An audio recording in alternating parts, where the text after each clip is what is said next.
All right, I'd like to welcome everyone inside Sunset Lanes here in Moorhead, Minnesota for the 28th annual NDBowling.com Classic. I'm Darren Cini alongside Ken Fletcher as we are underway here and about to start our stepladder finals. And Ken, do you have a final five for us? Yeah, they're announcing it right You'll now. probably be able to hear it now.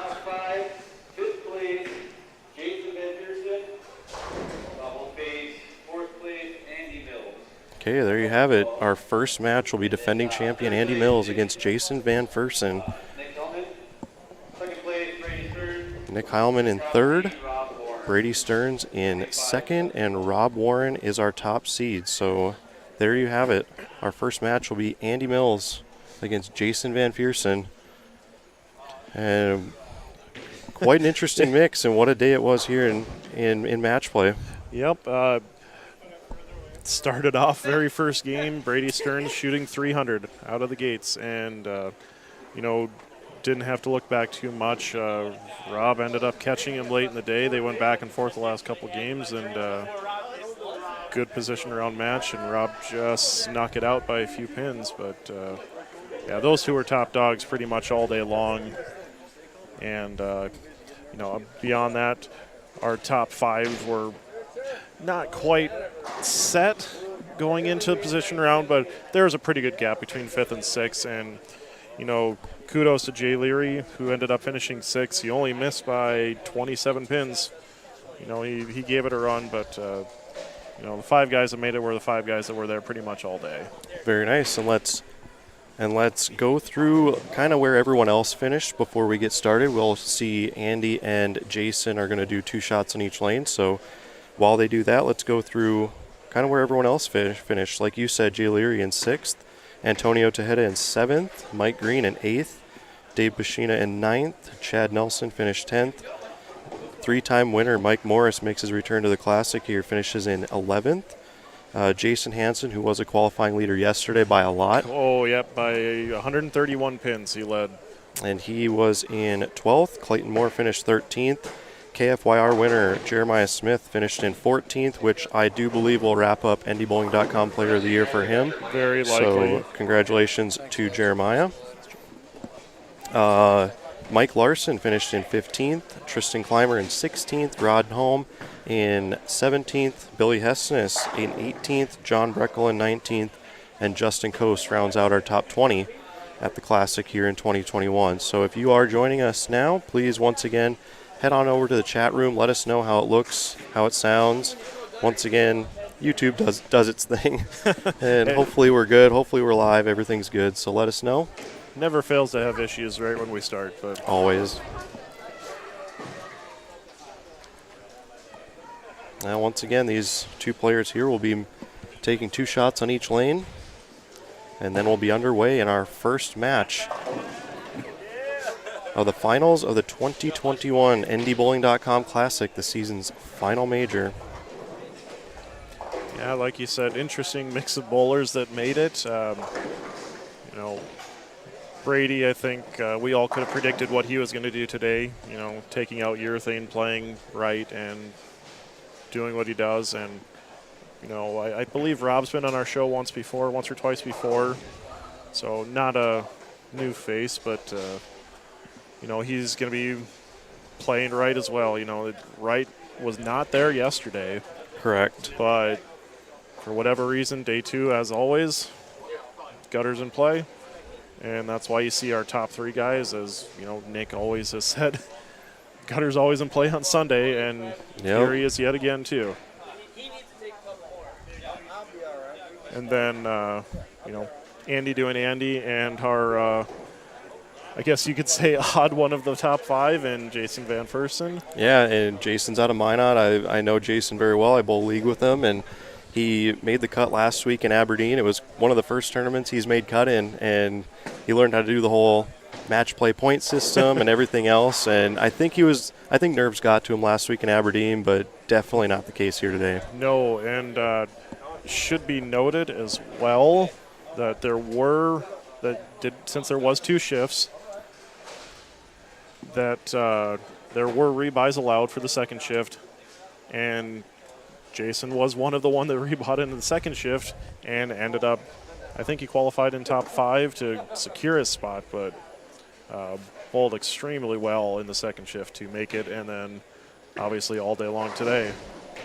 All right, so we're underway. Defending champion Andy Mills against Jason Van Pearson, and Andy starts off with a strike. And that's a line change for Andy from where he's been for most of the day. That's a definite move right. You know, Andy's no stranger to hooking it a lot, especially out here, but that's definitely a move right. And you'll see a little bit different from Andy with what Jason does here.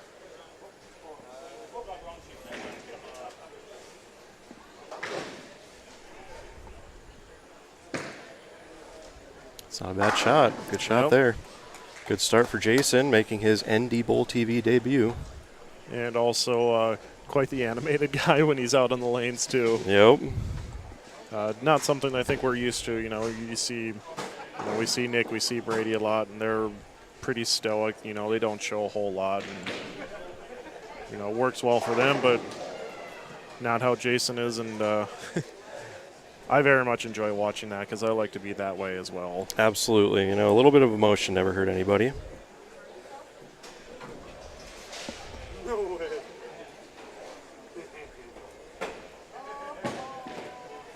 It's a pretty good looking shot. Yeah, that's 2 nice opening shots there. Nice deep breath from him, too.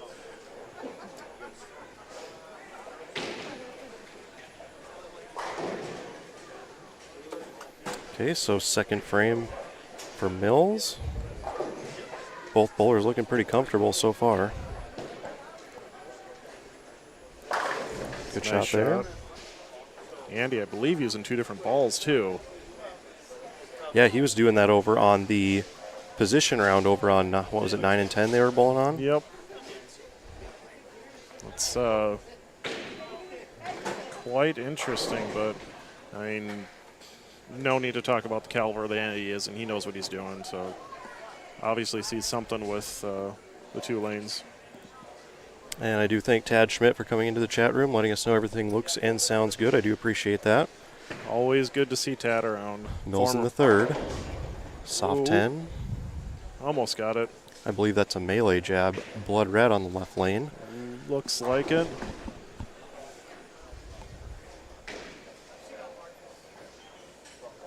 Once again, I'm Darren Sini alongside Ken Fletcher. You're watching the 2021 NDBowling.com Classic Stepladder Finals. First match of the day. Winner here will take on Nick Heilman, past winner of this event.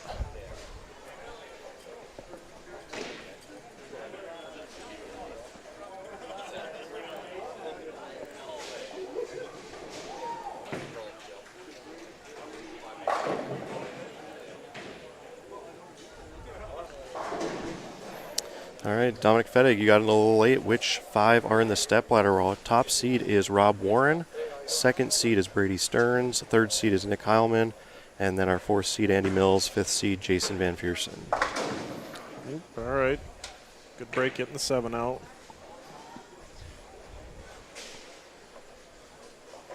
We had 80 bowlers total. We had about anywhere from 6 to 10 rebuys in the second shift yesterday. For those of you who don't know, we did have 2 qualifying shifts yesterday, one at 10 o'clock, one at 3, and that was due to the ongoing pandemic, just to try to spread people out. And that did allow for rebuys in the second shift, and a few people did take advantage of that, but overall we had 80 total entries, so 20 players advanced to today's match play round where they bowled round robin in 2 different groups, so 10 games total to determine our final 5. Yep, and quite the qualifying yesterday, the intrigue in the last game of the second shift yesterday, too. Had a few bowlers that were right near the cut line and hit a rough pair to allow some other people in that didn't expect that they would make it.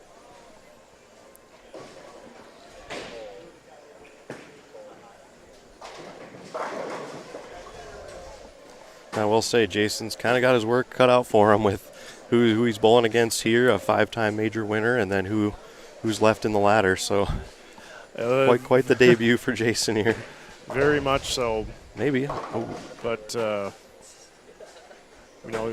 feel like he's the kind of guy, if he got it going, he could really start to string some stuff together and, give these guys all they want. and you got to consider too. This is his first time in a final of any of the big events, let alone a major. So Absolutely. props to Jason for getting this far, and still definitely anyone's match here. They're just kind of giving it back to each other. Yeah, so I think that's the risk that Andy's going to run, though. A right miss, just a little right miss, and it's not going to make it. So let's talk about the pattern this week.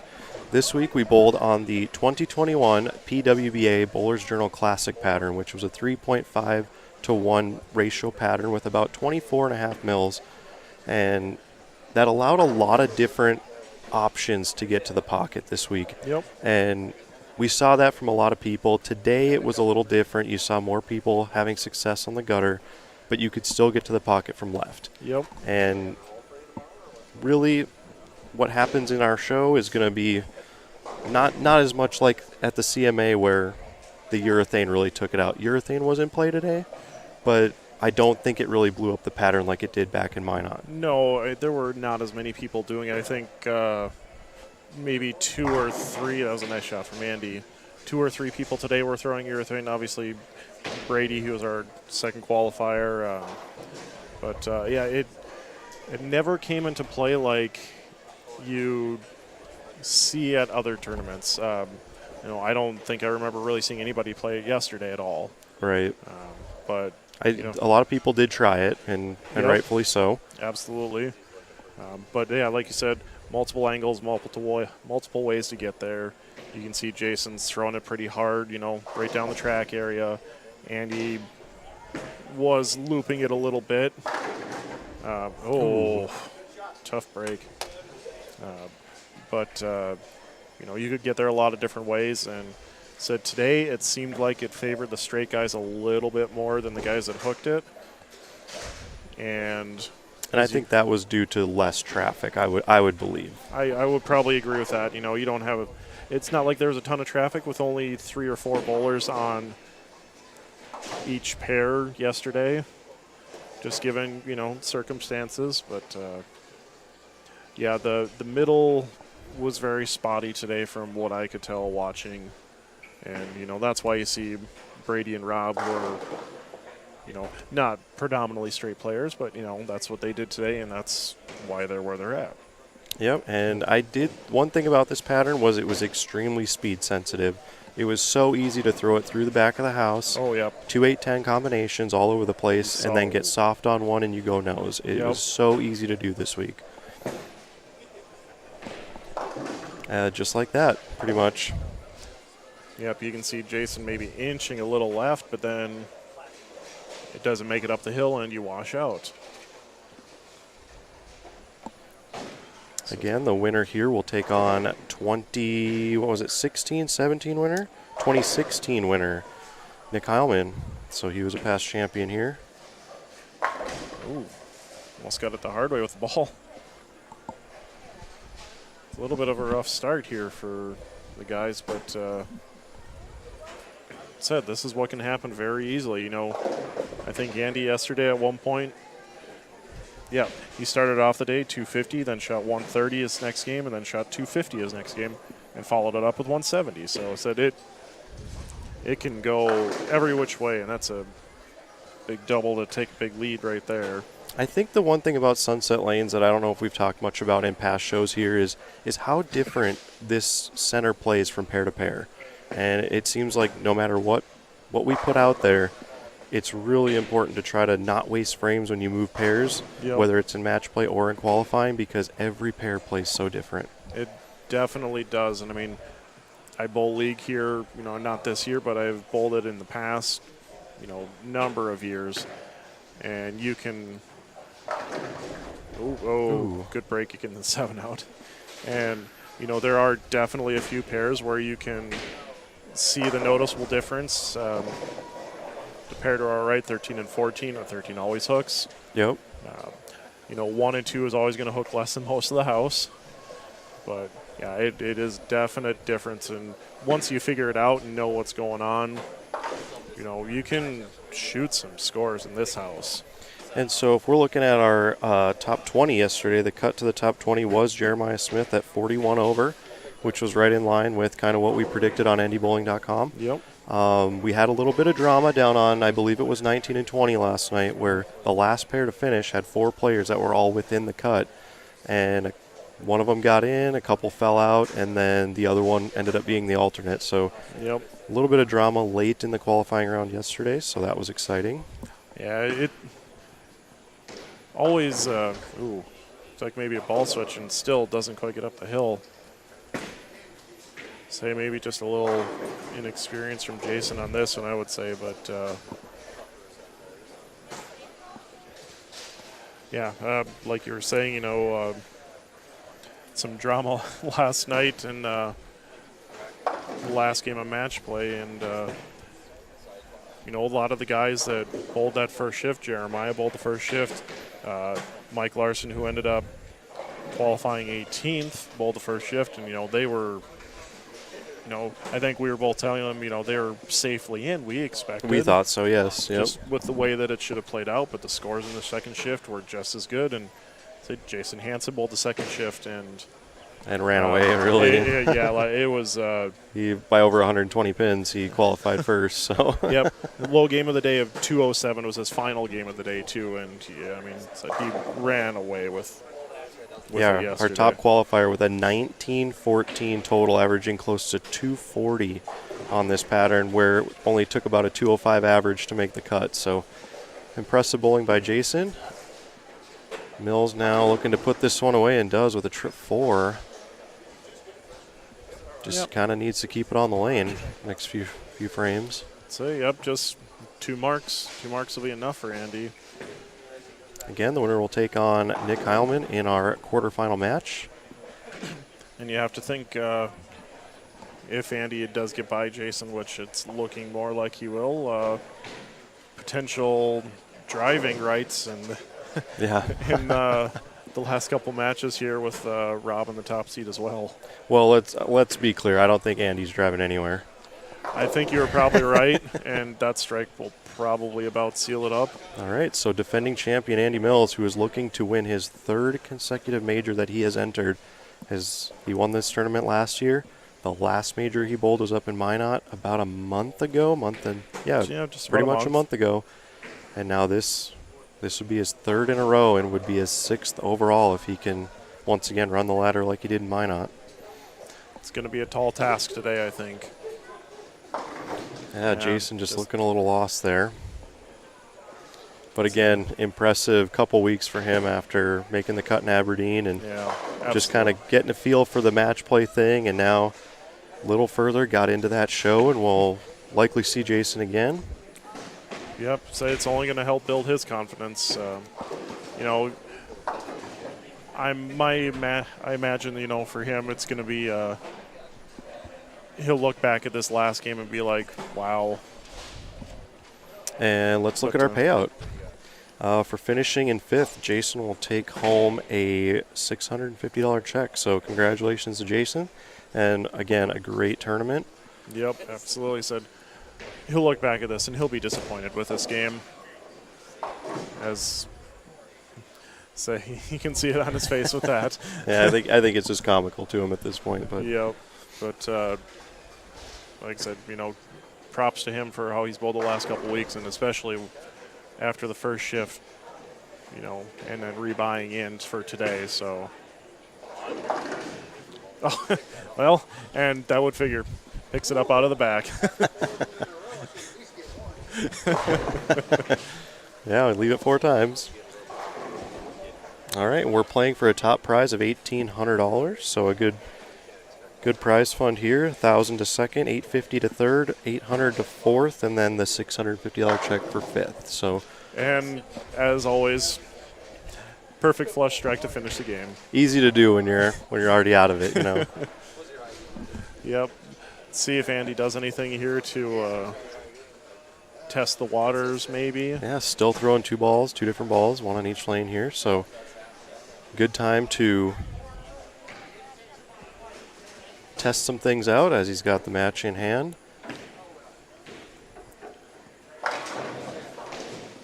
Okay, well, You can expect to see Nick throwing probably up the boards with the tenacity that he always brings to pretty much every match play round that I've seen the last few years.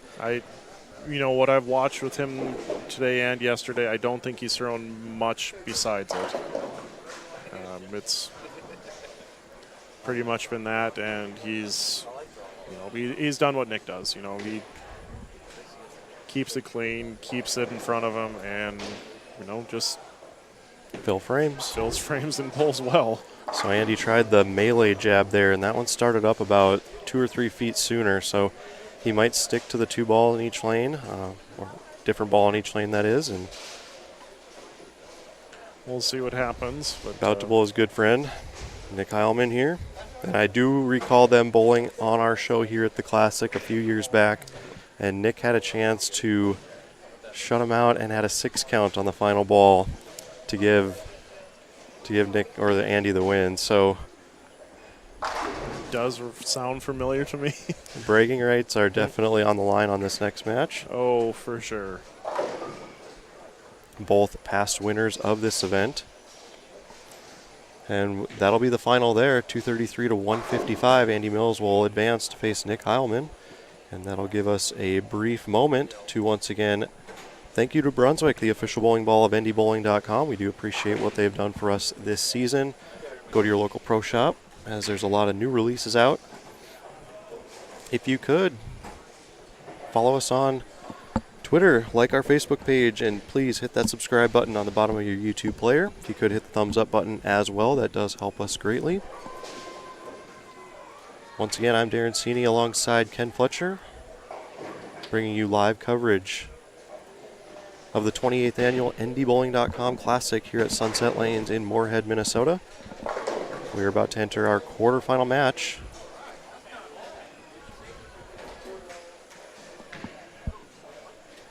Looks like our staff is a little absent at the moment, so we're just trying to figure out what we got to get set up here for the scores, but Nick will take 2 shots on each lane.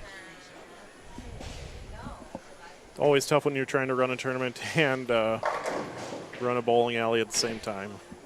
Which does remind me, like amidst the ongoing pandemic, if you could go out and support your local bowling center, as they have been hit hard by the pandemic.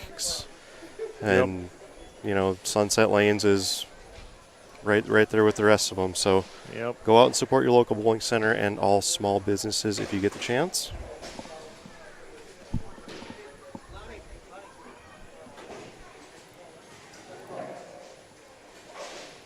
And again, like about what you'd expect from Nick, throwing up the boards with the tenacity that seems to make an appearance at every stepladder final that we throw.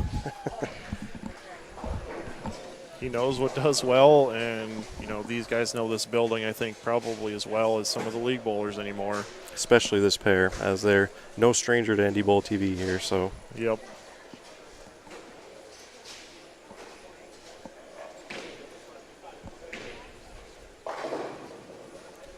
Be curious to see if that outside line holds up for another 3 games.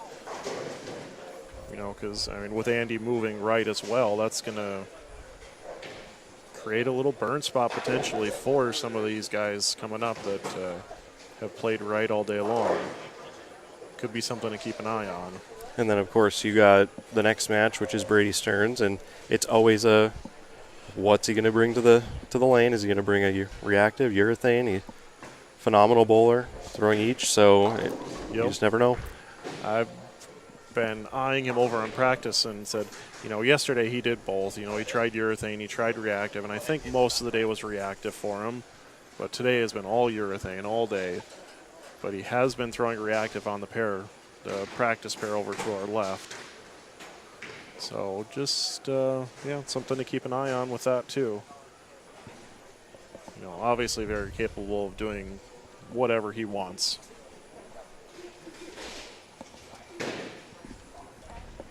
All right, so we are about to be underway here in our quarterfinal match. Nick Heilman versus Andy Mills. Both past champions of this event. Andy, a 2-time winner, including our defending champion.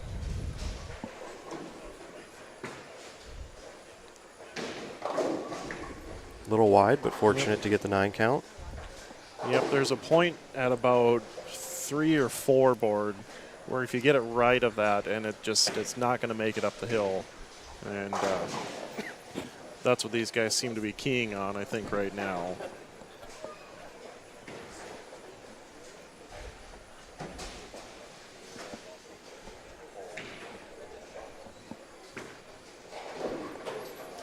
But on the spare for Nick.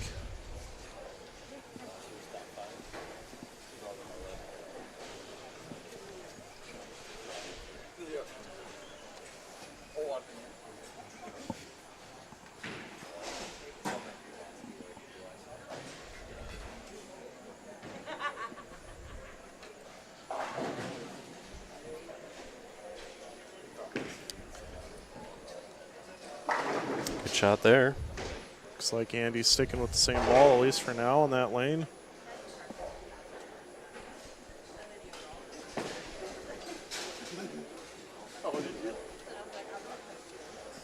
Winner here to take on Brady Stearns in the semifinal, and Rob Warren is our top seed.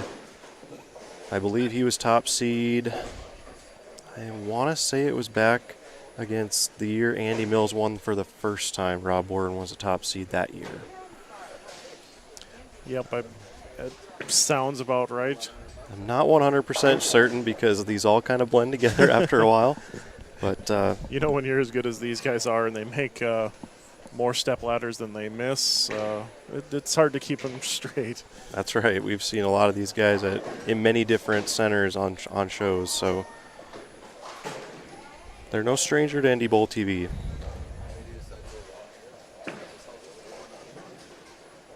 Andy on the spare.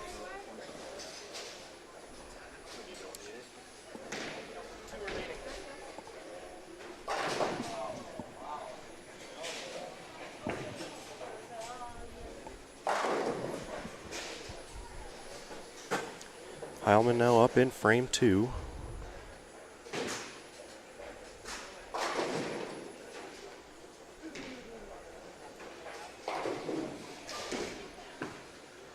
It's better. It's kind of labored down the lane a little bit. Said that same thing. You just got it just that little maybe wide, and it just doesn't quite make it up the hill. It seems like it's a fine line for Nick right now. And if you guys didn't catch our show back in January and Minot, Andy Mills was one of the only players playing left, and he got past Josh Link, who was also using reactive, and then proceeded to run the ladder to the win up there. So looks like he hit that one a little bit harder at the bottom. Yep. Stayed a little bit straighter up the lane from my point of view, and that looked nice. So early double there for Nick.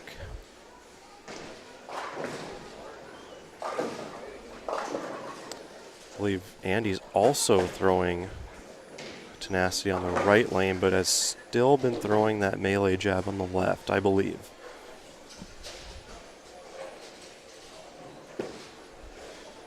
it's pretty close.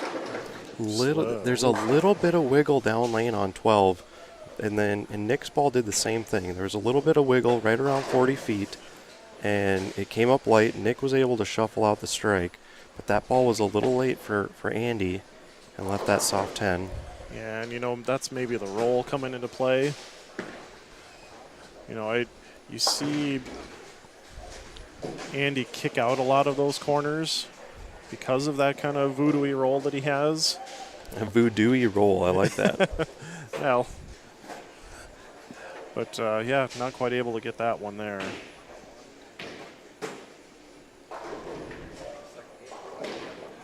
Let's see what he can do here. He got the last one a little bit left on this lane.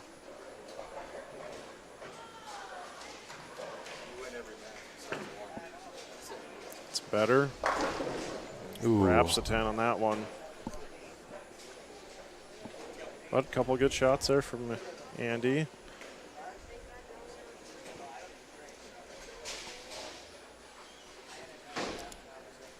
And last season, Andy defeated, who did he beat first? He ended up beating Eric Parvey in the final. Yep. So Andy defeated Nick Heilman, I believe, in the quarterfinal match, then defeated Brady Stearns, and then took out Eric Parvey. So that's 3 matches he won there to win that. Won all 4 matches in Minot and won the first match here. So he's currently 8 in a row on NDBowlTV. I don't know when the last time he lost on NDBowlTV before that was, but currently 8 in a row. That's crazy to think about. See, and there, same thing. Little lazy down lane. You know, I mean, Nick doing what he does, though. He's keeping it in the pocket, keeping it in play. And, you know, if you can throw up those doubles like he did in second and third, maybe enough. Okay, on the spare. Yep. Closer than you'd like. I had one like that yesterday, but unfortunately mine fell into the gutter. About as close as you could get but still missing it. Say there's been a lot more missed spares, I think, this weekend than normally you would see out of some of the top guys. You know, we had Chad Nelson bowling in front of us a couple times today, and he was commenting how poor his spare game was today. And, you know, Nick missed a couple single pins today, I'm pretty sure. That was a nice shot. Yeah, those are 2 guys when you see them missing spares. It's very rare. Yep, something's going on. I mean, you know, it was not easy out there by any means today. You know, there's a lot of 150s, 160s, but, you know, if you got it together, you could shoot some scores too. All right, Mills now up in the 5th, working on a few spares. A little more direct up the lane. Yeah. Common leave this week right there. Yep. And also a common chop. I'm pretty sure I did it once or twice.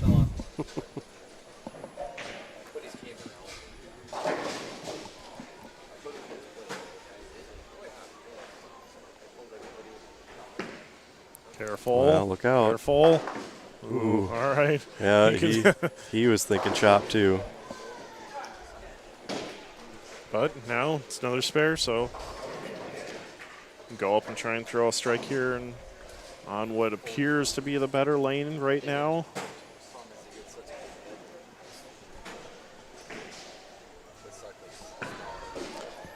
Looks like a further left move. Will it trip the 9? No. Not quite. Fortunate to leave just the 9, but that also could have went. Yep. So that one looked like he moved a little bit further left again. Yeah, and that melee jab is definitely showing a stronger motion down lane than the ball he's throwing on 12. And on the spares, you would expect. Spare program here for Andy Mills. And Nick looking to extend his lead by putting up another double here in the 6th. So it's a big shot for Nick if he can throw up another double. You know, spares are great, but, you know, you put a couple more right here and it's going to put Andy in a hurt bag pretty quickly.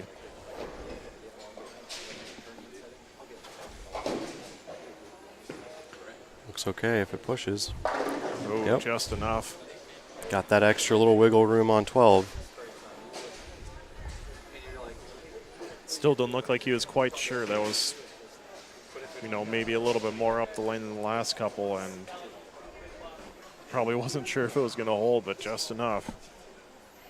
Again, shout out to everyone that has joined us in the chat room. If you are able to, please hop on in the chat room, say hi, let us know where you're tuning in from. We do appreciate you tuning in today. Big shot here. Is that going to sit? Oof. Just a 4-pin, though.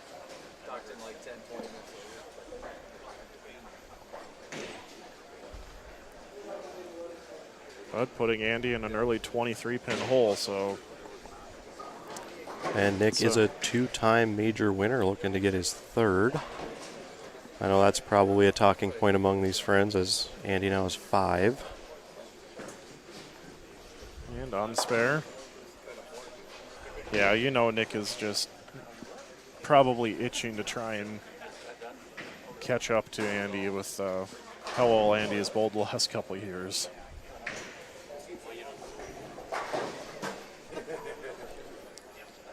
Let's see what Andy can do on what's been the tighter lane.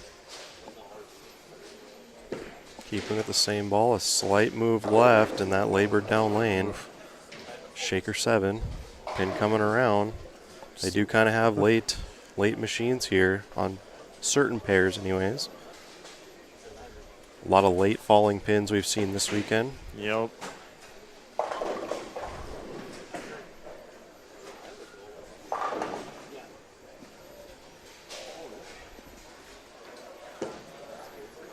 Okay, on the spare. 6th consecutive spare for Mills. Needs to get one right here, though. I feel like if he doesn't get this one in the 8th, he's going to have a hard time catching up to Nick. And fortunately for Andy, he's not losing a bunch of count. You know, he's still getting 8 and 9 counts up there. That was a There good you one go. there. And that was a ball change. That was not The red melee. So a ball change on 11.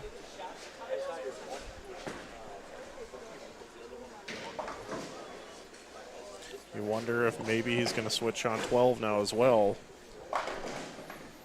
I believe he just threw the same ball that he had on 12 on 11. So now he's using the same ball. Heilman now up in the 8th. It's pretty good. Yep. Shot. Yeah, it looked like Nick maybe just paralleled everything left just a board or two.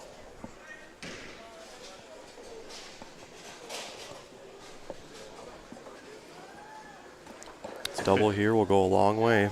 Let's say big shot here would mean he would just need a mark in the 10th frame even if Andy does strike out.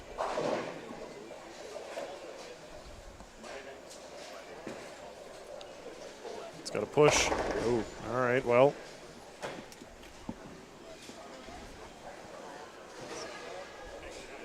No gimme spare on the 3-6-10, but could be worse.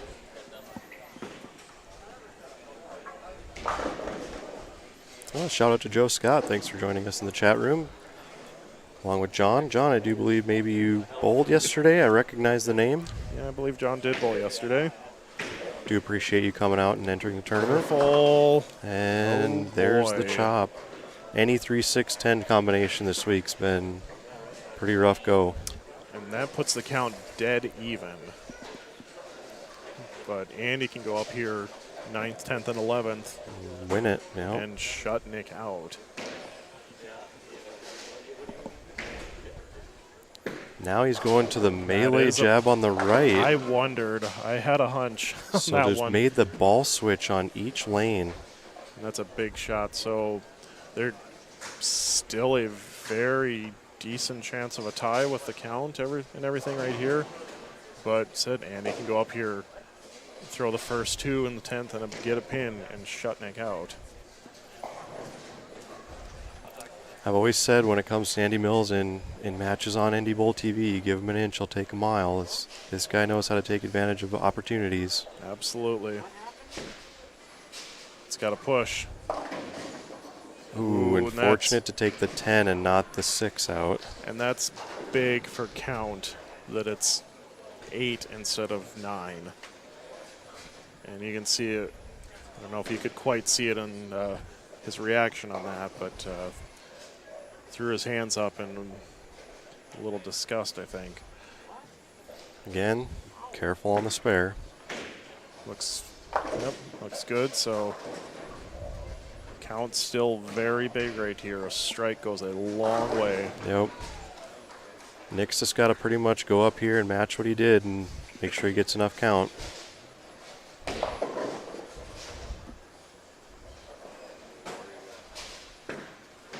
And that one's right, but picks up. So yeah, Andy, 19 pin fill. 19 pins. Yep. Andy clearly upset with himself, but anything can happen. Yeah, it came down to a fill ball the last time these two met on NDBowlTV at the Classic, and I believe it was a 6 count from Nick on the final ball that gave it to him. First order of business, get the mark. That's left. Oh, that's no easy spare either. Okay, he's got to have it. Spare 9 to win.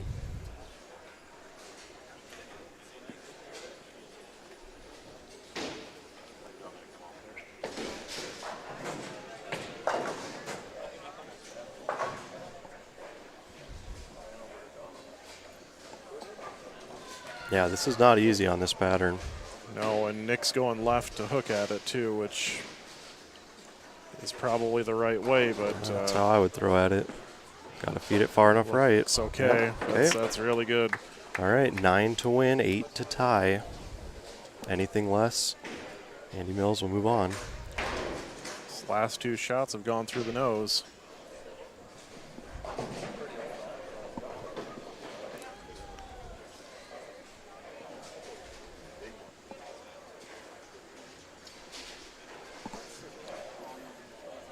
All right, Nick Heilman now up, 9 to win.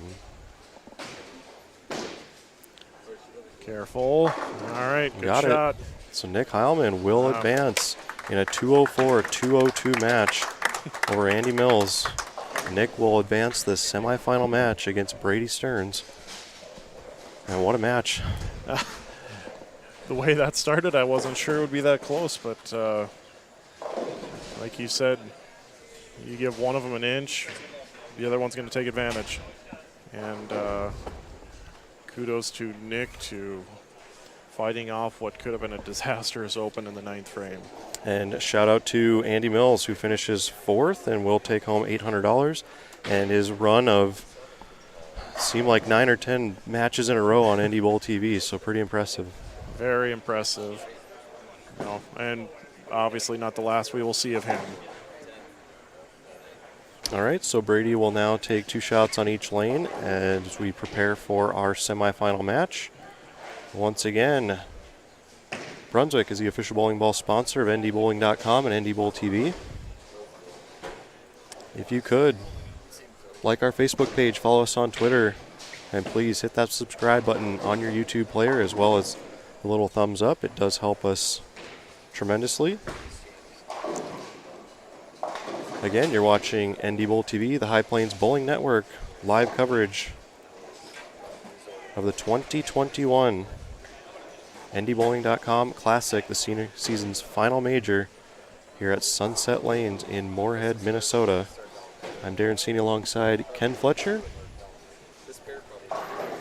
And we got 2 more matches to go before we give away the Glenn Haynes Memorial Trophy. And what do you see so far from Brady? Well, he threw reactive on the first one, didn't quite make the corner. Urethane looked okay in the second one. I'd imagine he's going to do them both on this lane just to test it out. And, you know, he's familiar with the pair, having bowled on it in position round. So we'll see what he thinks, but I say initially, Urethane looks okay. The middle lane has been very touchy today. Okay, so throwing a urethane ball in the right lane here so far. I know Brady is less than pleased with his last few performances on NDBowlTV, so he's going to try to turn that around here and get back into the final match, as he was in the final match of the Morris Anderson Memorial Shootout about a month ago, where he did fall to Andy Mills in that one.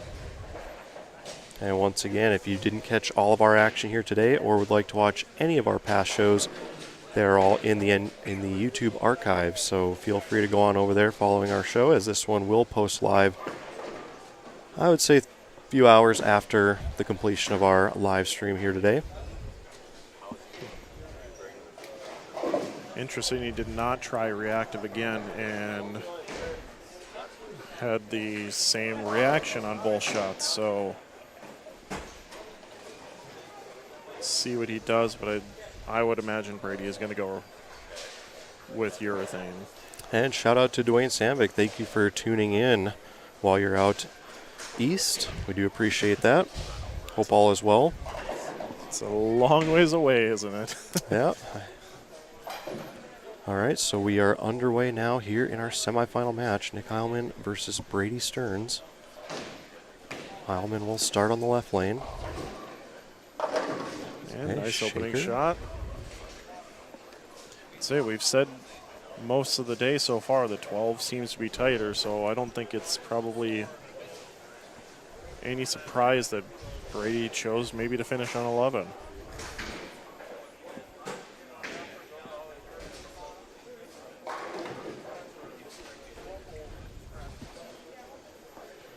And as you would expect, gonna throw urethane. Going with the urethane. I do believe, I'm not too familiar with the storm line, but I want to say it's a fever pitch, if that sounds right. I'm not sure. It's got the green label on it for all you storm gurus out there.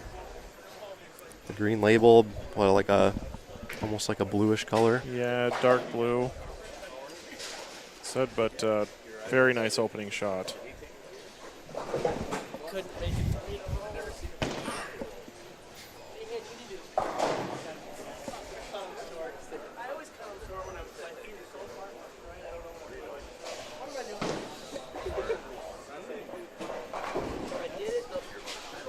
Okay, Stearns now up in the second. Working on a strike. It's a fast pitch. Okay. Do appreciate that.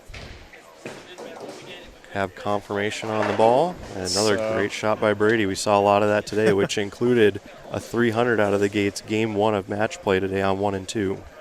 Did get to see the last couple shots of that one, and it looked exactly like those two shots right there. And, you know, every time I've thrown 300, I tend to get a little excited. And Brady walks back like, yep, just another day. Hey, it's game one. I mean, props to him for being able to keep everything in check. Yep. That's kind of his MO. And ooh, nice break on the 9-pin for Nick there. I hope that someday I get to the point where shooting 300 is kind of like a walk in the park in match play. No big deal. Yep. But that's how you win these things, really. Yep. He, followed it up with 267 this morning too, and then I think he had 787 his first three. So just a whole hum day for a guy who's thrown one of the few sanctioned 900s in the sport of bowling. Nice shot from Nick. So a good start for both players here in our semifinal match. Again, Rob Warren is waiting in the title match. And I'm pretty sure we can guarantee where he will be playing. Probably where he's been playing all day. And I believe he was throwing a phase 2 from right. Another popular ball from the storm line. All right, Stearns now up in the third, working on a double. Trying to get settled in here. That shot looks okay.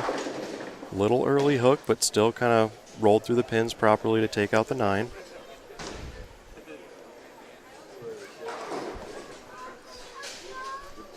I'm a big proponent of body language, and on that one, I kind of sensed that Brady thought that one got started a little early. I definitely looked like it from my point of view.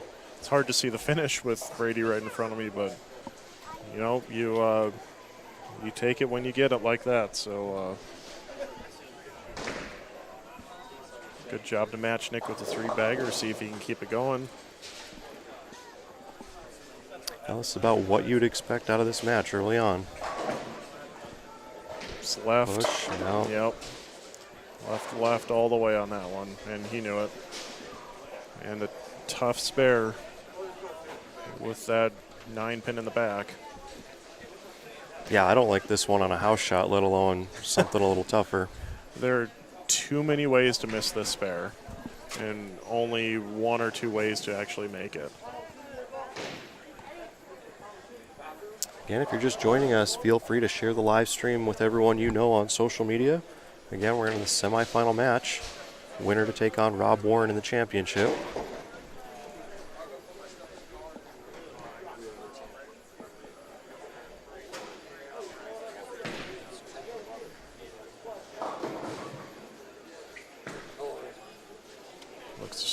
okay. Yep, good spare. A little sigh of relief, I think, from Brady, but see if Nick can take advantage. Yeah, and that 6 count might come into play up there. Yeah, absolutely.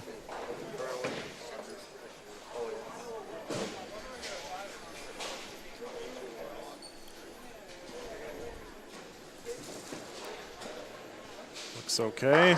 Yep. Nice shot from Nick.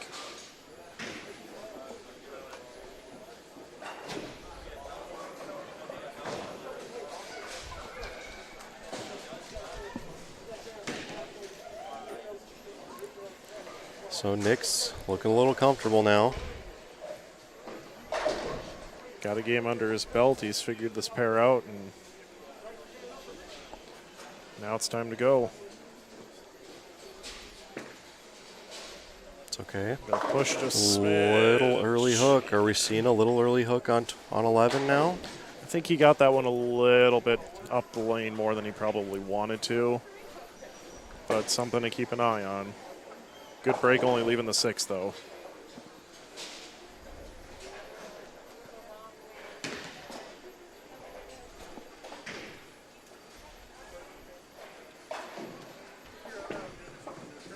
And on the spare.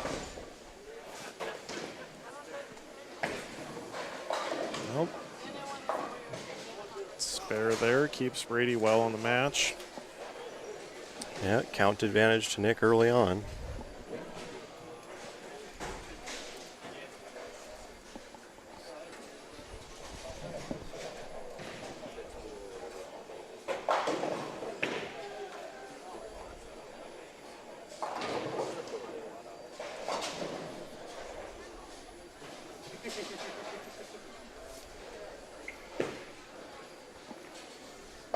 Good shot. Yeah, Got the that was 10 nice. out. I was looking at the 10 the whole way.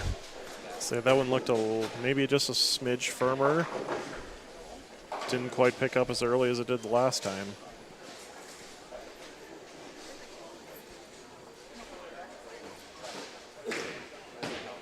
See if he can come back with another one on this left lane and just about square this match up.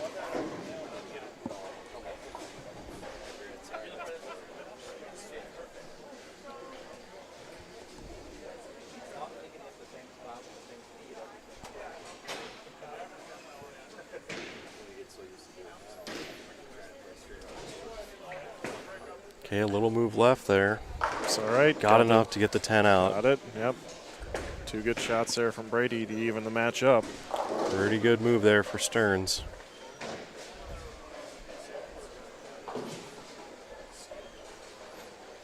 So maybe he did see a little bit of early hook on that lane and made the proper move. Yep. Very possible. You have to wonder with how much he's starting to inch left, though, how well urethane is going to hold up with kicking the corners. Ooh, good. Again, looking at the 10 the whole time. That ball was a little late, but still had enough to get the 10 out.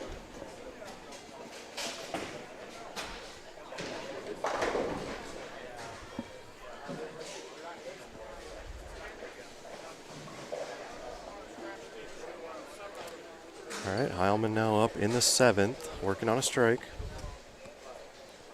Looking to match that double put up there by Stearns. Looks pretty good. Ooh, crumbles out the 4.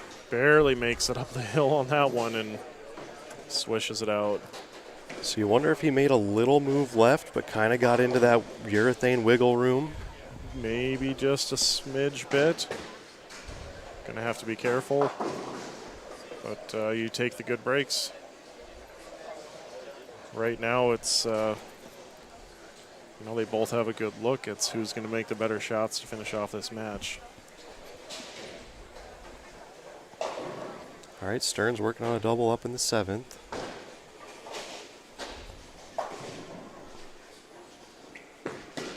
Shot looks okay. Oh, slasher 7. And he is not pleased there. Nope. Especially after the crumbler from Nick on the left lane. Yeah, those are the hard ones to handle when you know you throw it good and it's right there, and Especially in your good lane. yeah, and you get the terrible break.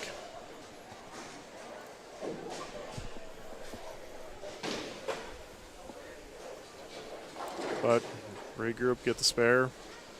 Still not out of the match yet. And talk about a crutch for me this week. Left side spares, pretty good there for Stearns. That was something I did not do well this week. No, they were a little bit tricky. I saw more than a few people miss some left sides. Yeah, the middle was a little touchy, so for those people that like to hook over at their left side spares, or for the lefties, hook over at the right side, the middle was touchy. And, you know, if you're all these players that throw straight at them, nothing changes. So I strongly suggest, if you're watching, always throw straight at your spares. Always. Straighter is greater, said you get in less trouble. All right, regroup here for Stearns. That's wide. Hook. That's wide. Fortunate to get the 9 count, though. That had 210 possibility on it. Yep. Said, though, he's still well in the match, you know. Pick up your spare. You've got 240 on the board. Anything can happen in these last 3 frames yet. Big chance for Nick here to step up in the 8th and the 9th and really put a hold on this match. Yep. Again, straight at the spare. Good spare there for Stearns.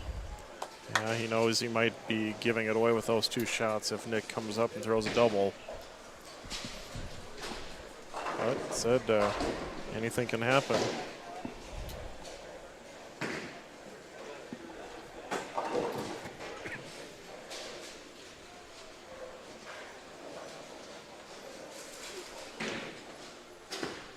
A little wide.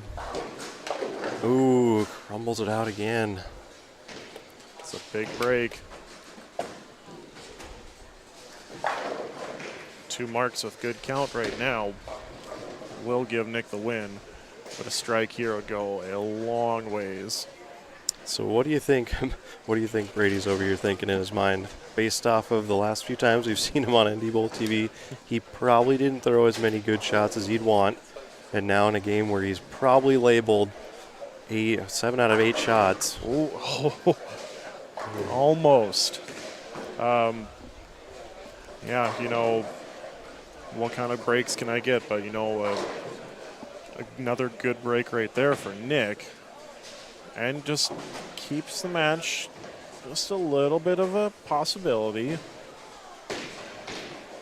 You know, but if you're Brady, you got to go up and throw your 3 best shots right now. Okay, on the spare. One thing about Nick is he knows how to fill frames. I do believe there was a show a few years ago where I don't think he had an open in 4 matches. It's 40 clean on NDBowlTV. I would not doubt it. I mean, there are few better around here than Nick from keeping the ball in play, getting his spares, and doing what you need to keep yourself in the match. Okay, well, Stearns still has 244 left. A strike spare out for Nick. It's 248, so go up here, throw some good shots, string some strikes, and give yourself a chance. Threw that one like he liked it, but it's just don't let anything stand up.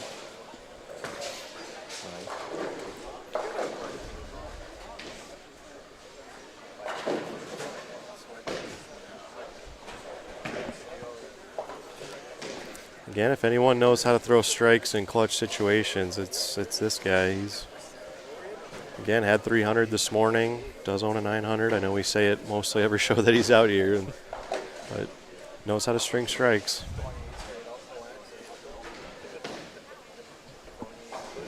This is the key one right here, though. Looks good. It's got a push. Oh, and it just rolled up. Just rolled up high, and he knows it. And that's pretty much going to seal the deal. Yeah, Nick, just stay behind the line.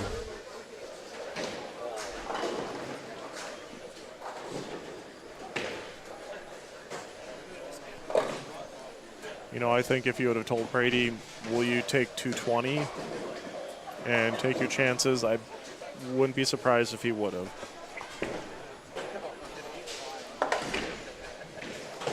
It's not very often that you go up in the 10th frame, shoot 224, and you don't have a chance. So, got to be proud of how he bowled, but it's still going to be disappointing.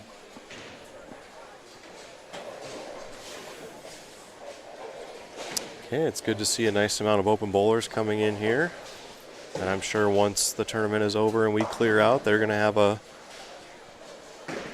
full set here in the house. So good to see the support for them. And that'll do it for Brady Stearns, 224. Yep, Nick just needs 4 pins.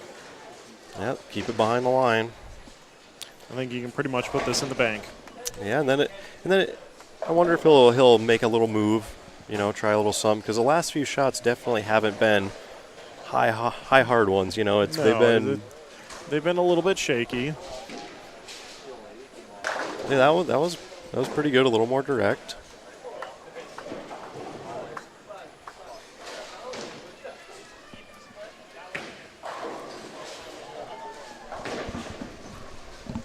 I think Nick and Rob are talking about the final match here, or maybe he's talking with Andy about it.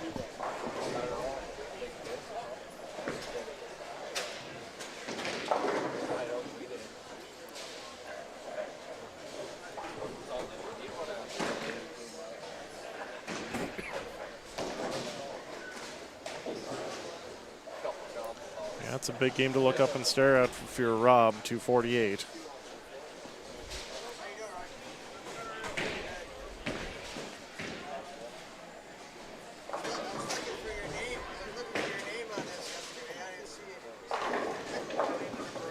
Okay, so that'll finish out our semifinal match. Nick Heilman, 248 winner over Brady Stearns, 224. Nick will advance to the championship match against Rob Warren.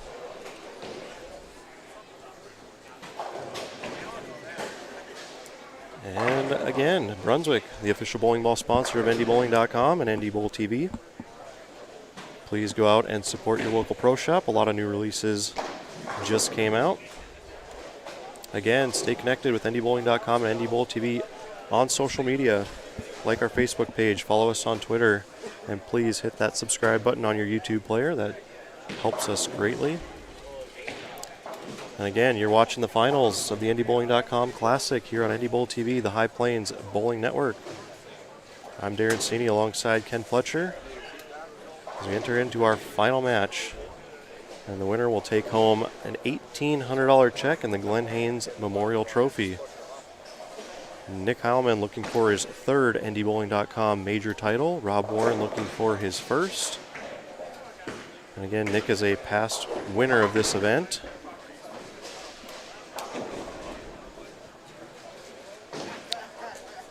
Rob will get 2 shots on each lane.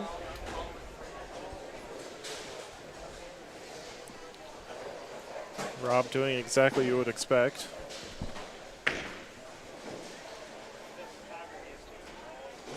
Staying right during his practice shots.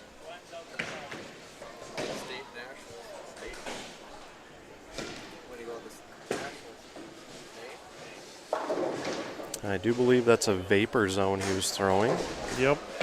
So it's not what he's been with all day, but must have found something in practice pair over there. So, and I can only imagine with the shots going down the lane on our TV pair here that things kind of changed since he was here.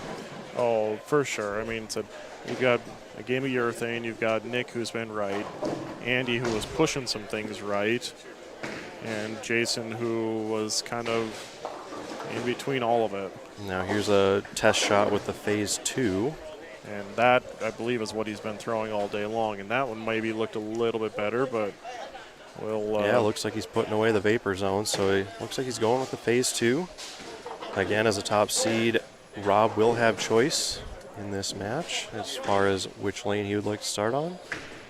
You got it. He's got it. He's got it. Darren, you getting it? Yeah, we just need the staff here at Sunset Lanes to clear the scores, and we'll be underway in our championship match. I would like to send a shout out to Darren, Mike, and Lonnie for holding the tournament, hosting this week, and the entire staff at Sunset Lanes for doing a great job. Yep. I know it's a little bit different this year with the whole 2-shift thing and lots of changes due to the pandemic, but I think we managed our way through this one, and I think next year we'll be back to 1 shift and back to normal. We can hope so. You know, everybody, all these tournaments, they've done a great job, you know, kind of flying by the seat of your pants with, you know, 2 shifts here and whatnot. So kudos to all of them. And Shot was a little left for Rob off his hand, but if there's ever a spot for that, I think the first frame is a decent spot to put it. yep, it said if we're seeing that early hook on 11, that may have played into it as well. But, you know, Rob is playing straighter than anybody else is.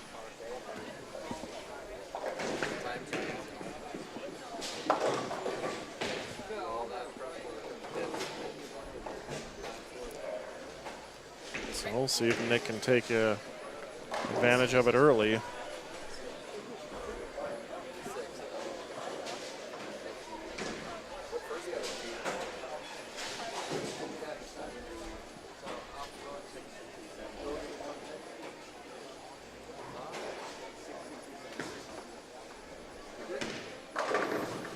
Ooh, shaker Ooh. 7. Looks like he is trying to get a little bit more angle through it right now. But still, you know, doing what Nick does, keeping it in the pocket. Nick was a winner here in 2016 and also has a Morris Anderson Memorial Shootout title back in 2017, so 2-time major winner. And on the spares, you'd expect.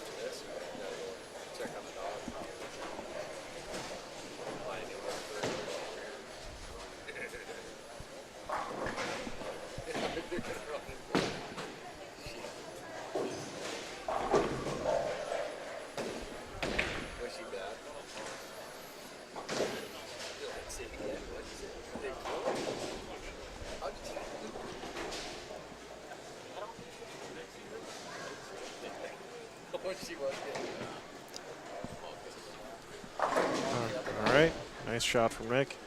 Yeah, definitely seems like he's trying to get a little bit more angle through it than he was the first couple games. And the shaker shots are working for him. Yep. You know, light pocket does usually does very well in this house. So see if he can keep it going and see if Rob can pick it back up after that first open. Shot looks better. Yep. And we saw a lot of that today. Yeah, it was an early lead for Stearns for most of the day, but then Rob started to string some games together, which included a 248, 258 games 8 and 9 to momentarily take the lead. Well, that was Stearns.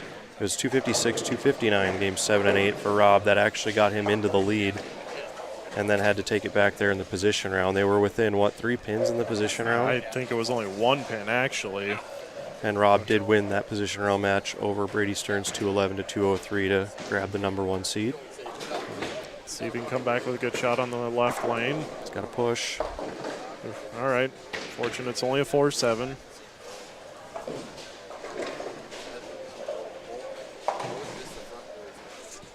You know, I think with the way Rob's playing, and he probably likes that little bit of, you know, the little hang on lane 12 compared to 11.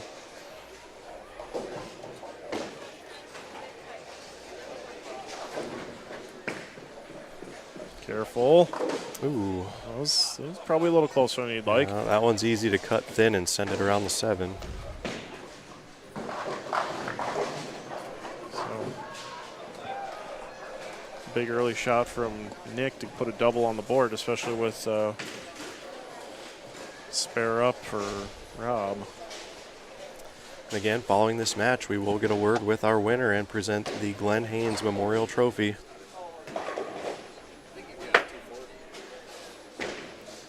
Shot looks okay, but hooks. Make it. Yep, nice.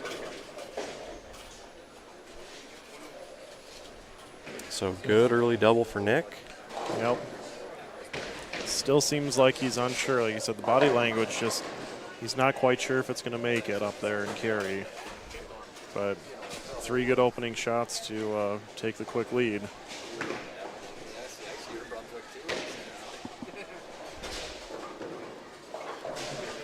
See if he can back it up with one more here in the 4th.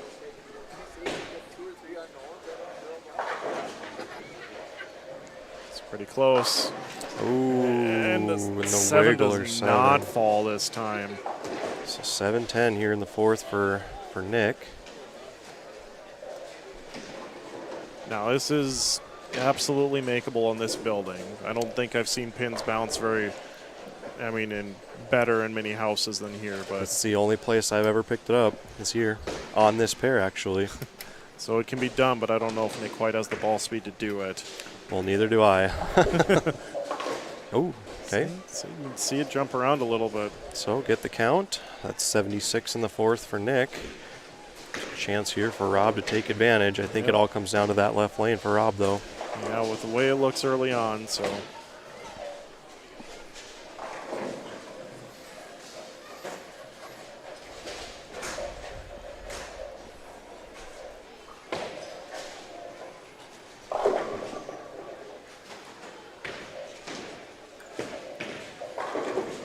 Looks all right. Yep. Good shot.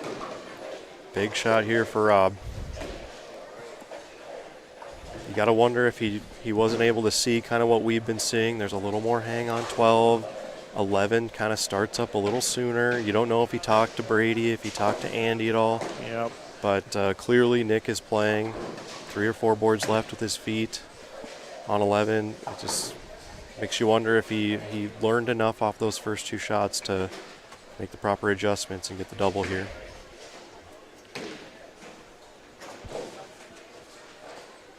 Say he was closer on the last one, so let's see if he can fit it. Yeah, a little move left and He got the trips break. it out this time. Got the break. We call that a free move around here, and I think he moved, but it just wasn't enough. But he got away with that one, and big double on the board for Warren. Yep. Say that changes the match completely right there. We're a dead heat now.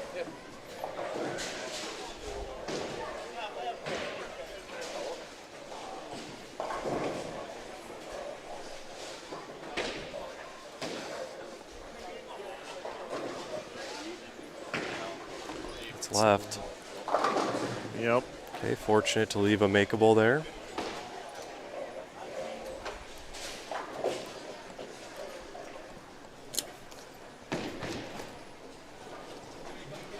Another very common spare and a slight split on this too. So got to be very careful if you're Nick.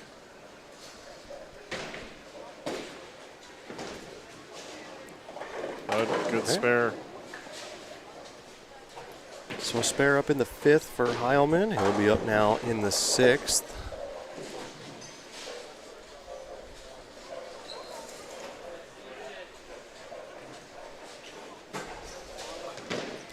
Again, you're watching the championship match of the 2021 NDBowling.com Classic here at Sunset Lanes in Moorhead, Minnesota.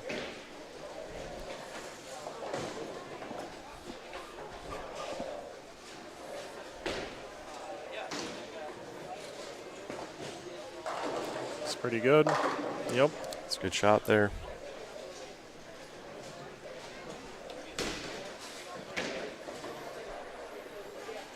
Well, Rob, see if he can capitalize from that great break in the 5th frame. Yeah, just keep everything in line on your good lane 12 and then make the proper move on 11. Good chance to build a lead here.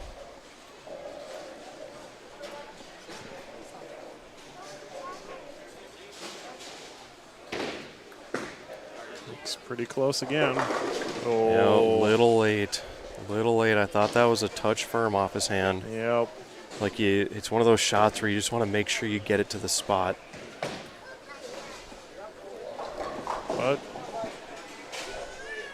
again, good shot. You know, get on your spare. You're right in this match.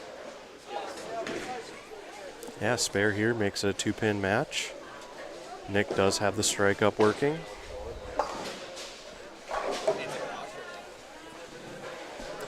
throwing 3 good shots on the right lane. Let's see if he can get close on the left lane again here. This might be the key shot of the match for him. He's dialed on the right lane. If he can get this left lane. Yeah, like we said, he made a move on the last shot. Maybe wasn't quite enough. Another small move, and I think he's right there.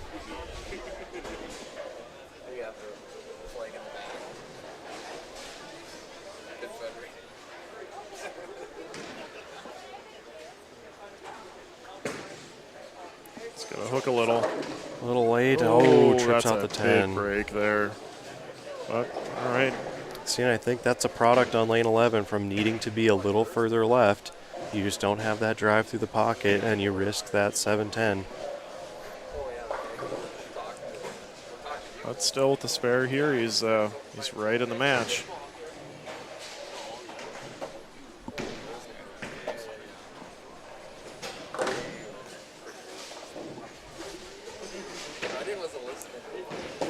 All right, we've got a 1-pin match right now. I mean, 3.5 frames left. What more could you hope for? Yeah, advantage Heilman with that strike working. Yep, it's a big X up on the board right now. And again, for those of you driving to the east on your way home watching tonight, please drive safe, as we know there's a little bit of snow down in the Twin Cities. Careful. Oh boy. High. That one looked like it picked up early. So he gives it right back. Nick's looking a little bit perplexed. Yeah, it's the first shot we've really seen go hook up early on 12, so even that shocked me a little bit. Makes you wonder if he missed a little left of where he was aiming, or if it was the lane.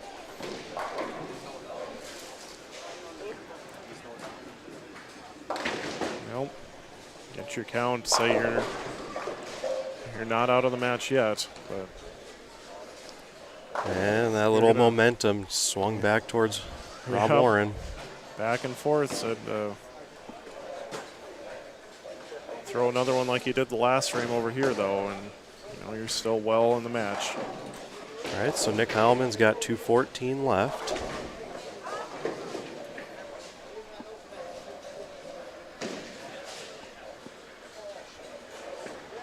Oh, that's wide. Looks wide, yep. Well, that's a Ooh. terrible break. So backdoor pin action leaves a 1-4, conventional 1-4. I mean, I guess this is really no different than throwing at the 2-7. It's a more common leave for a right-hander, but still not that common.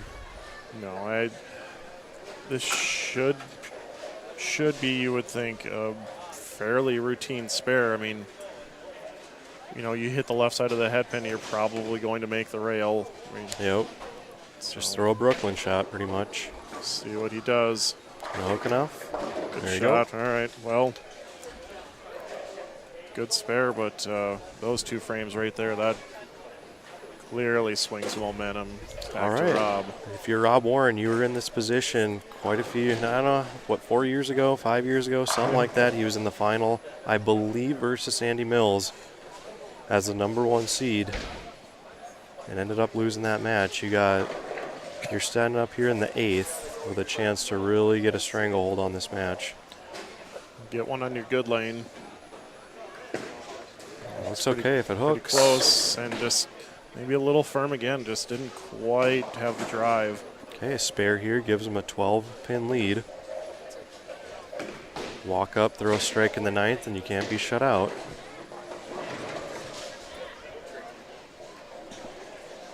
Heilman's got 2:04 left. Say at this point, as long as he goes 9 spare, 9 spare, he's okay. There's nothing that Nick can do, but This next shot, Yeah. the count is big for this next shot. yeah, he'd love to go up there and throw a strike and, take that partly out of the equation. But 9 spare, he's still in control.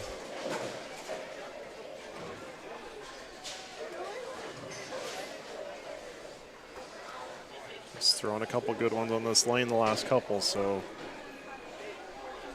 let's see if he can get one to go.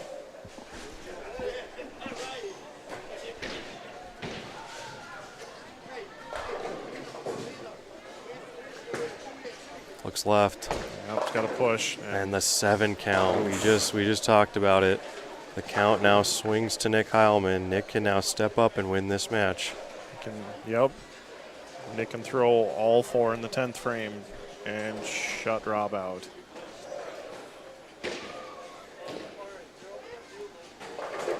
First order of business, cover the spare.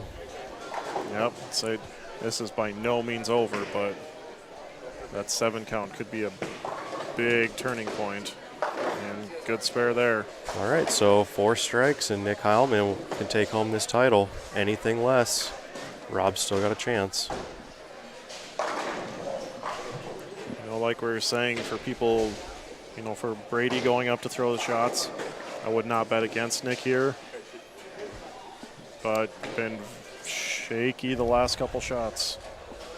Last time on this lane, he did go high for the split, so let's see what he does here. That's right. Shaker 10. Oof. So Rob Warren will still have a chance. 10-pin match with a spare here.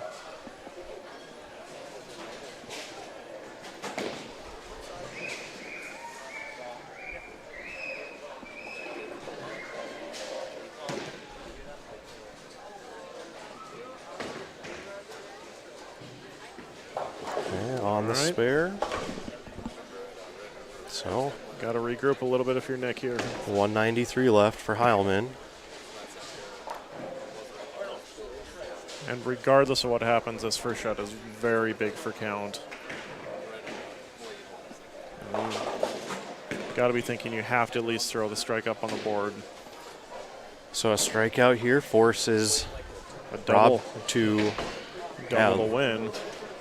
and but definitely needs the first one. Yep, so first strike here is huge for count regardless of what happens with the second ball. Looks pretty good. Yep.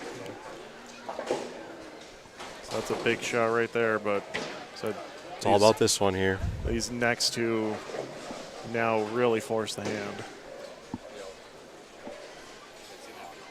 Yeah, and the key there is that 7 count by Rob.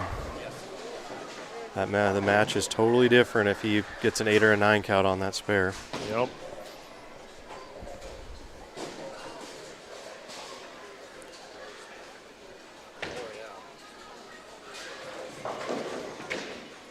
Looks, checked up just early. Oh, that held enough.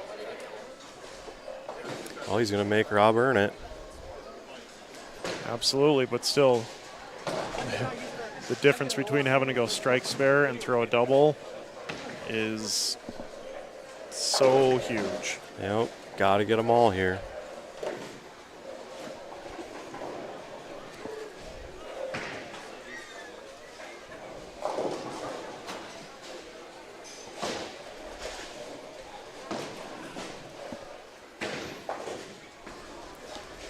Pretty close. He's going to make it.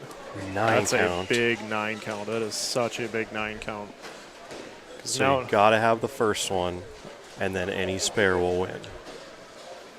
But at the same time, 9 spare strike is still a tie. Anything less than 9 on the first ball, Nick wins. Rob's on his good lane, though, too. Don't think he's had less than 9. Okay, big shot. That's left. 8. 8, and that Nick Heilman's Nick's your gonna winner. win. Nick Heilman will win his 3rd NDBowling.com major title at the 2021 NDBowling.com Classic. Wow. Man, what a crazy finish to that match. That is not at all what I think either of us expected to see.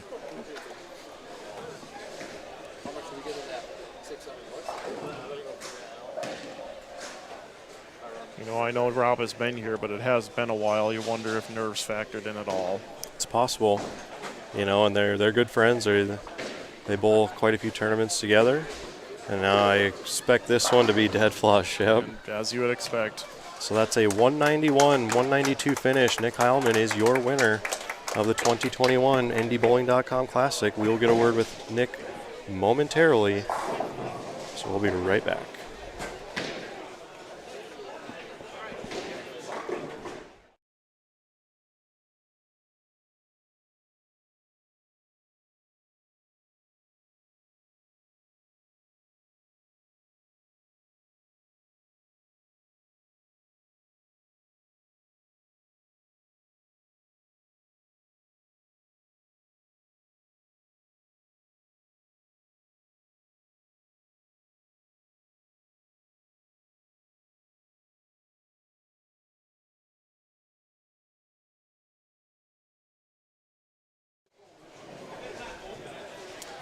All right, quick picture with Lonnie Thielbar, the pro shop operator here at Sunset Lanes, and there's Andy Mills, defending champion. Doing Andy Mills things, as you would expect. Okay, we'll get a word with Nick here in a minute and hand out a little bit of hardware.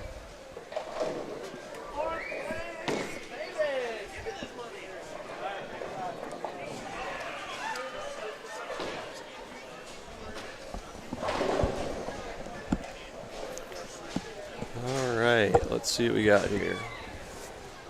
Nick, can you hear me? Yes, sir. Awesome, and our champion, Nick Heilman. Take us through that match.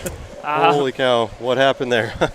I don't think much. I mean, 11 hooked early and hooked a lot, so you had to go in and kind of still get it out to the spot, because anything you kept tight was still going to go through the face. But I didn't want to be grabby on the bottom, and that's where I was always on that line of 7-10ing on that lane, so it really wasn't a surprise. That's how I wanted to throw it. It felt like that's kind of where you needed to be. And besides, I think like the 7th and 8th frame were, I mean, both pulls, both terrible shots, but the first 5-6 frames felt as good as I bowled against Brady. It's just pins don't always cooperate same way. And you had a lot of shaker strikes in there. Hit them thin kind of thing. Yep. And it seemed to work for you in those matches. Let's go back to yesterday. You led the first shift in the morning at 10. Take us through that day, kind of what you used, and did you play them similar?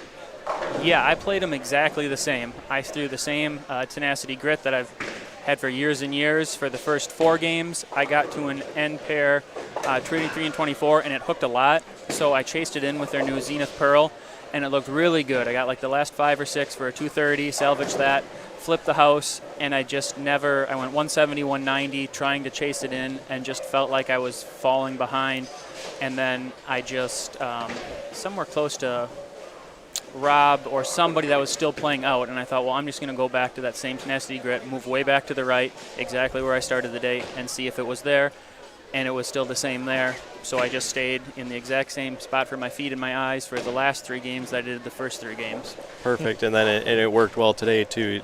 Just it seemed like you were up towards the top for most of the day, and then just kind of locked it in with the last match in the position round with Andy. So you bowled Andy again. Yeah. First match. I mean, does it feel good to get the win over him this time? I think kind of. It doesn't really matter. Like I don't like matches that come down to luck. So whoever I feel like bowls better, if he outbowls me, more than happy that he wins. If I feel like I outbowled him, I just want it to go that way, and I feel that way with all the matches. I just, bowling's tough that way because there is a lot of luck that's involved, and it can be frustrating at times. So I try not to get too wrapped up emotionally in that, but it always happens. Sure, and we've seen it so many times where somebody runs away with qualifying, runs away in match play, and then they end up losing the final just because they don't know the differences in the lane, and the other guy's comfortable and just has a good game. It happens all the time. That's bowling, right? Yeah, exactly. So how about a little bit of hardware? Huh? Perfect. So on behalf of NDBowling.com, the Glenn Haynes Memorial Trophy, congratulations. Thank you, sir. I appreciate it. Ken, any questions? No. Nothing surprises us, I think, with you anymore. So, congratulations yet again. Well, thank you. I appreciate it. I always like this bowling alley. It's kind of like mine out that way. It kind of seems like no matter how they kind of tweak the pattern, like the same part of the lane can always be in play.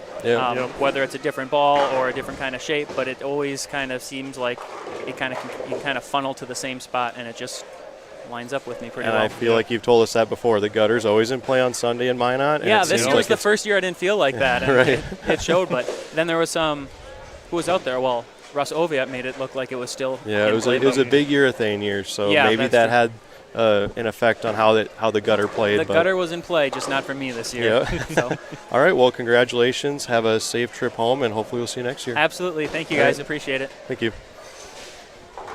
All right, champion of the 2021 NDBowling.com Classic, Nick Heilman. Ken, any final thoughts?